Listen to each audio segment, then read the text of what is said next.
testing everything, and so I should be having sound there. If you can hear me, let me know if we have sound and that you can hear sound. So let's do that, and we're going to reset it completely. Hey, thanks a lot, Byron Riley, for sharing that there was no sound there. Always check your sound meters. So as we get ready to get started on this 5-day, day 3 of day 5. So let's see, 1, 2. Hey, welcome to the 5-day checkup, the 5-day growth challenge. More importantly, as we help you grow each day, you're going to see me looking to my right because hey, I had some technical challenges.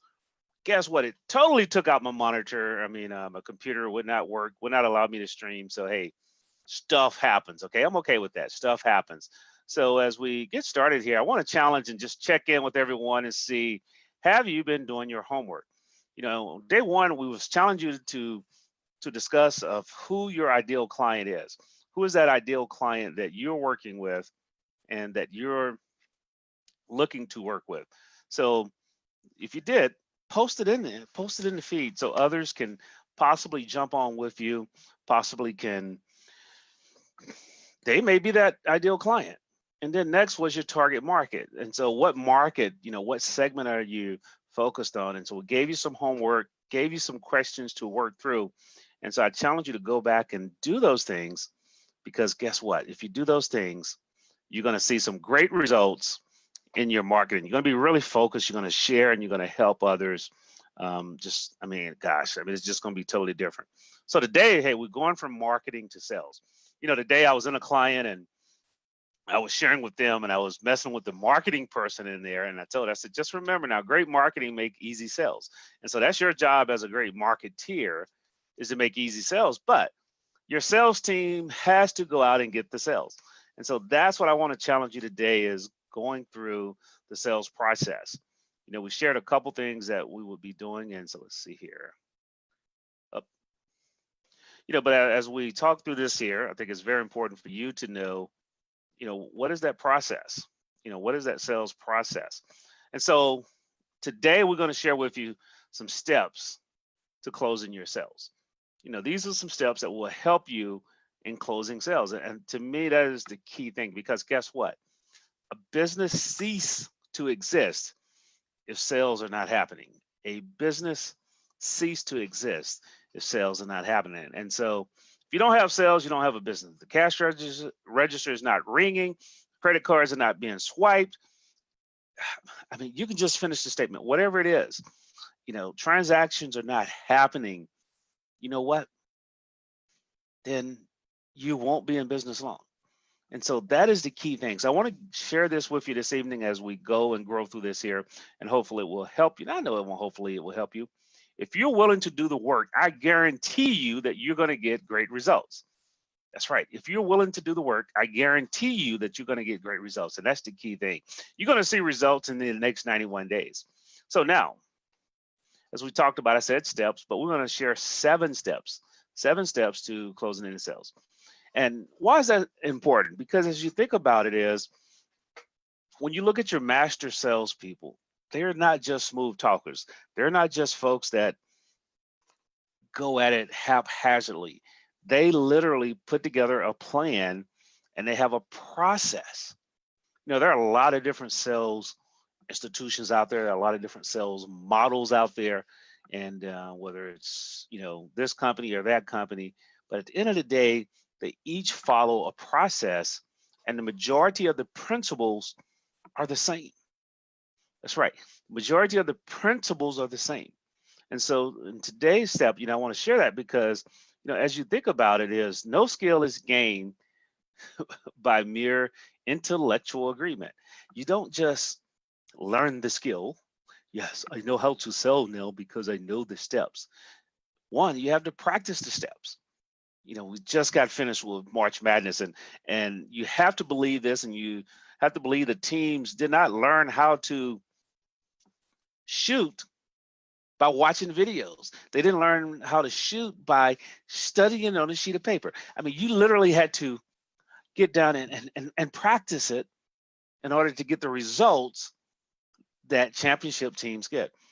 And so if you want to be a championship salesperson, make more sales calls, but have a system So you can check in and say, hey, here's what's working, here's what's not working, here's what I need to tweak, here's what I need to adjust. So we're going to give you these 7 steps today as we move through this.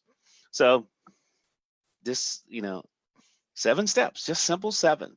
So we're going to be quick to the point, but you can always go back and listen to it. Number 1 is establish rapport. See, people buy from, you've heard this if you're in business, people buy from people they know, like, and trust. And so the first step is establishing rapport. I mean, I just cannot imagine how critical, I just can't describe that. I can imagine how critical it is because I know it is. There have been very few times I've had a sale without having a relationship. Okay? No relationship, no sales. So I want you to put that down. No relationship. And see, the relationship may or may not be with your company, with you. It may be with the company. That is okay. And so you want to establish that rapport. And in today's environment, there are things that you can do to automate the rapport process. You see the bot process, you see email marketing, you see text marketing. And so some things can be automated. You can send out cards. It's actually the name of a company, but you can send out handwritten notes. So there are a lot of things that you can do to automate and escalate the rapport process. There's something that someone said that it typically takes 5 to 7, touches before a person does business with you. I want to challenge that in today's environment. That is probably like 15 to 17. That's right, 15 to 17.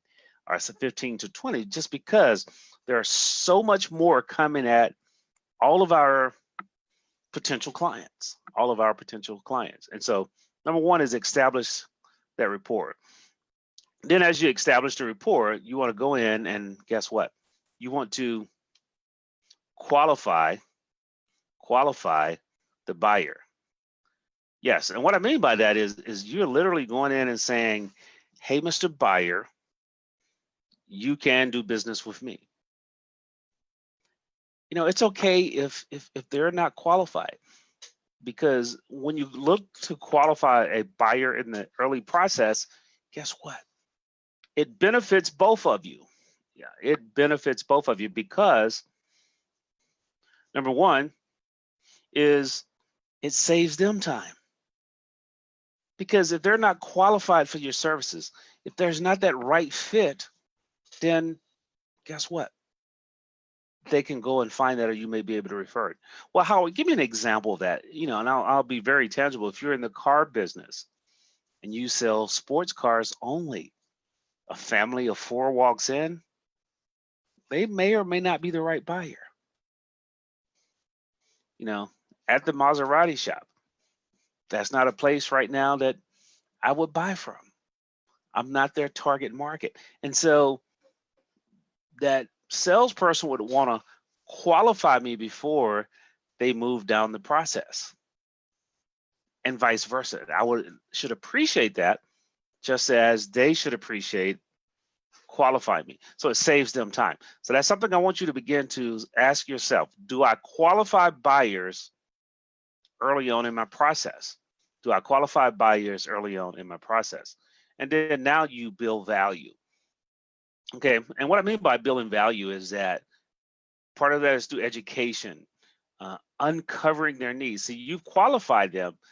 So now as you begin to uncover their needs and say, where do my features fit that? How will it benefit them? Which leads us to the next step. So what are your features? How will it benefit? Actually helps to create that desire. Okay, that's step number 4, is creating that desire. See, one of the key things about creating the desire, I want you to get this now as we're going through this. I want you to really, truly get this. See, when you create desire, there are 2 things. There's one thing showing a person why they need something,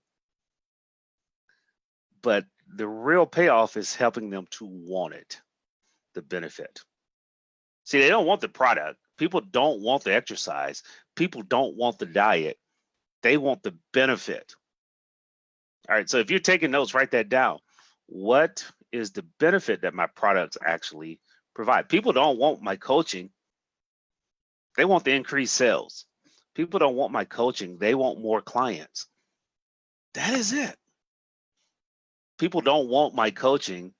They want to be at home when they say they will be at home, not missing their daughter's or son's event. See, that is what I do. That's what I provide.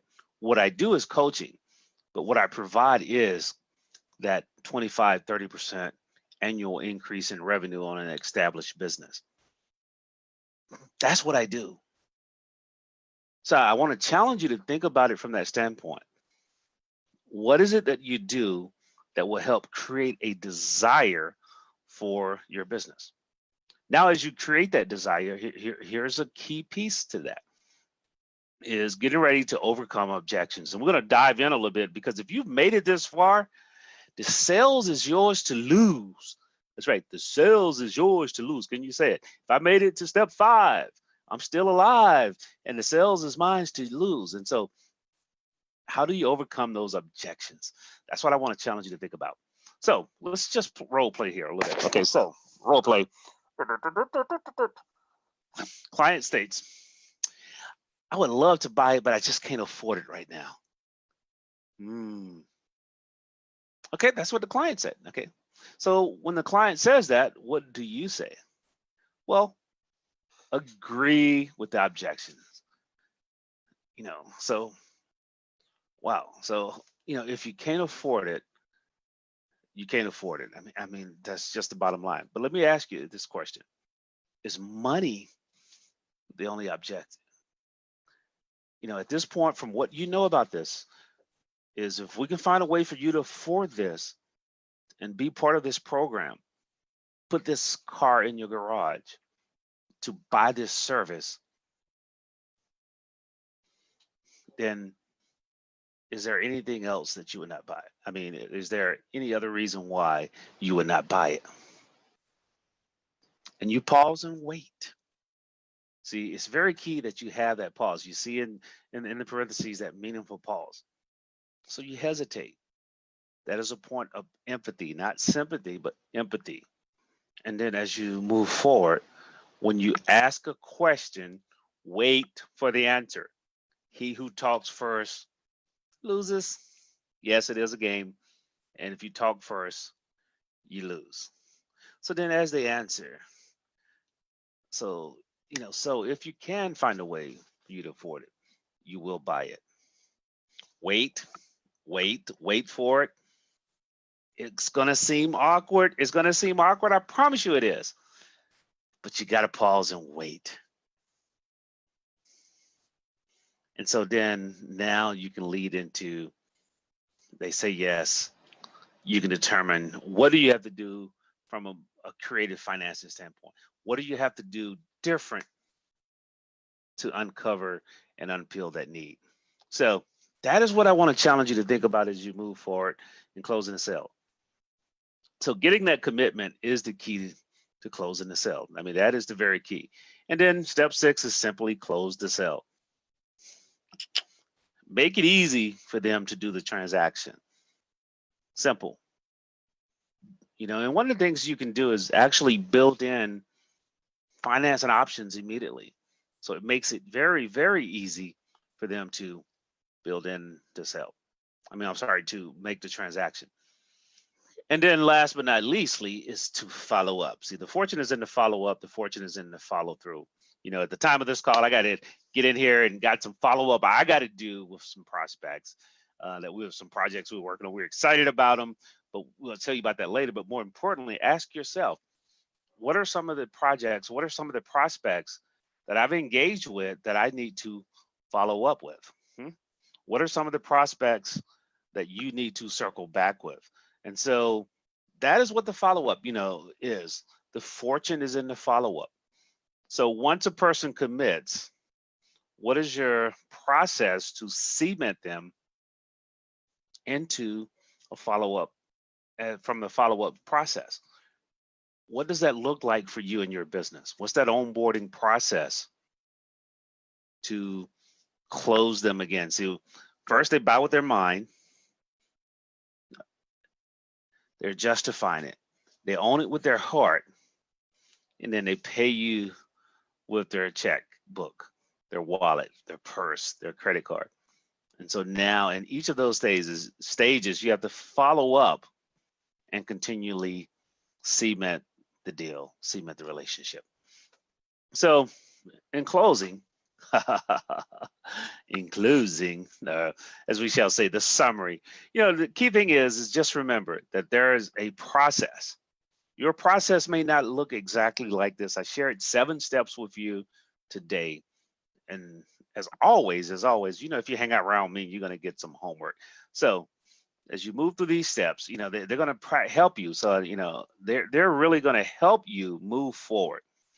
Develop that core skill set, that sales skill set, which is critical for any entrepreneur, any salesperson. And so here's the assignment. I want you to write a script. It may only be 1 line or 2 lines, or it may be, if they say this, I say this. If they say this, I say that. So it becomes a tree. But write that script for each of the 7 steps of the closing process.